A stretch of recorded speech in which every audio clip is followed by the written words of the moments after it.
Hi, ఇవాళ నేను swimming in elderly patients కానీ ఎల్డర్లీ పీపుల్ కానీ స్విమ్మింగ్ని ఒక బెనిఫిషియల్ ఎక్సర్సైజ్ కింద ఎలా చేసుకోగలరు.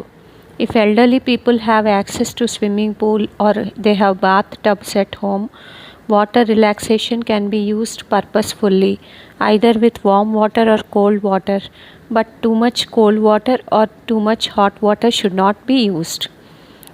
ఎల్డర్లీ పీపుల్కి స్విమ్మింగ్ పూల్ యాక్సెస్ ఉంటే లేదా ఇంట్లో బాత్ టబ్స్ ఉంటే వాటర్ రిలాక్సేషన్ అనేది యూస్ చేసుకోవచ్చు. Water is a good form of relaxation exercise. Warm water కానీ కూల్ వాటర్ కానీ యూస్ చేసుకోవచ్చు. Too much cold water use చేయకూడదు ఎక్సర్సైజ్ షెడ్యూల్కి. టూ మచ్ హాట్ వాటర్ కూడా షుడ్ నాట్ బి యూస్డ్ అనమాట, ఎందుకంటే బర్న్స్ వచ్చేస్తాయి.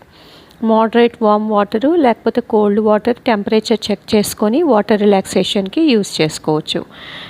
ఒకవేళ బాత్ టబ్స్లో వాటర్ టబ్స్లో మసాజ్ కూడా చేసుకోవచ్చు. Massage can be done in water tubs or pools with our own hands. ఎంత ఎల్డర్లీ అయినా మన హ్యాండ్స్ మనమే యూస్ చేసుకొని వాటర్ టబ్స్లో కానీ స్విమ్మింగ్ పూల్స్లో కానీ మన చేతులతో మనం మసాజ్ చేసుకోవచ్చు. దానివల్ల కూడా ఫెటిగ్ డిక్రీస్ అవుతుంది. Suppose if the elderly people has no swimming pattern and they have not learnt swimming, they can just walk in the pool, or a minimal jog can be done with the help of support of another person or by catching hold of pool edges. But be careful of slipping because it is risky.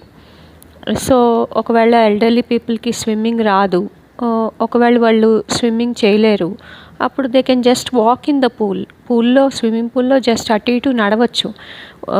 అది కూడా ఒక form of exercise అవుతుంది. Minimal jogging చేసుకోవచ్చు. ఒకవేళ jogging చేసుకున్నప్పుడు ఈ pool sides పట్టుకుని jogging చేసుకోవచ్చు, లేదా పూల్ సైడ్స్ మీద కూర్చుని లెగ్స్ పూల్లో హ్యాంగ్ చేసుకోవచ్చు. ఏదైనా సరే వాటర్ రిలాక్సేషన్ ఎక్సర్సైజ్ కూడా అవుతుంది అనమాట. లేదు, they can take the help of support of another person or caretaker or family member and then they can walk in the pool or pool ఎడ్జెస్ని పట్టుకుని కూడా నడవచ్చు. But be careful of slipping. ఒక్కోసారి జారిపోతారు. Swimming pool నీట్గా లేకపోయినా, లేకపోతే కొంతమంది కాళ్ళకు స్లిప్పరీగా ఉంటుంది, సో అప్పుడు జారిపోయే ఛాన్సెస్ ఉంటాయి. So we should be careful. So I suggest ఏంటంటే, please stay elderly, take the support of another person while you are in a pool or water tubs. Suppose మీరు పూల్లోకి వెళ్తున్నారు, మీ ఫ్యామిలీ మెంబర్కి ఒకసారి చెప్పి వెళ్ళండి.